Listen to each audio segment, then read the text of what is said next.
ഇനി എഴുന്നേറ്റ് നടക്കില്ല എന്ന് പോലും പലരും വിധി എഴുതിയ എടുത്തു നിന്നിട്ട് ഒരു ഫിനിക്സ് പക്ഷിയെ പോലെയുള്ള ഒരു ഉയർത്തെഴുന്നേൽപ്പ് ഒന്ന് കണ്ടോ സുഹൃത്തുക്കളെ. ആ വീട്ടുകാരുടെയും സ്വന്തക്കാരുടെയും ബന്ധുക്കാരുടെയും എല്ലാവരുടെയും ആ ഒരു സപ്പോർട്ട് കൂടി ആ ജീവിതത്തിലേക്ക് നടന്നു കയറുന്ന ഒരു കാഴ്ച അവസാനം ഒരു പുഞ്ചിരിയോട് മാത്രമേ നിങ്ങൾക്ക് ഈ വീഡിയോ കണ്ട് അവസാനിപ്പിക്കാൻ സാധിക്കുള്ളൂ. അങ്ങനെ കിടന്ന ആളാട്ടാ ഒന്ന് കണ്ടോക്കണം. ഓരോ സ്റ്റെപ്പ് ബൈ സ്റ്റെപ്പായിട്ട് ആ വീട്ടുകാർ കൊടുക്കുന്ന സപ്പോർട്ടാണ്.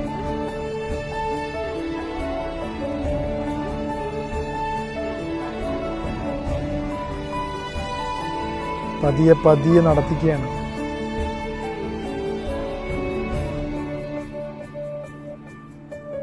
ആദ്യമായിട്ട് നിന്നതാണ്.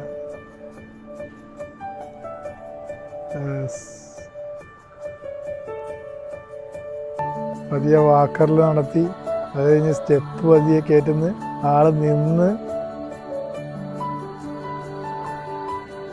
ഒറ്റക്ക് വാക്കറിൽ. യെസ്, ആ ആളാണ് നോക്കി. അങ്ങനെ കിടന്ന ആള് ഈ ഒരു ലെവലിലേക്ക് എത്തിച്ചത് ആ വീട്ടുകാരുടെ സപ്പോർട്ടായിട്ടാണ്. അടിപൊളി. നമ്മുടെ മനസാന്നിധ്യം കൈവിട്ടില്ലെങ്കിൽ നമുക്ക് എവിടെ നിന്നും കയറി വരാം എന്നൊരു ഉത്തമ ഉദാഹരണമാണ് ഈ ഒരു പെൺകുട്ടിയിട്ടാണ്. പൊളി.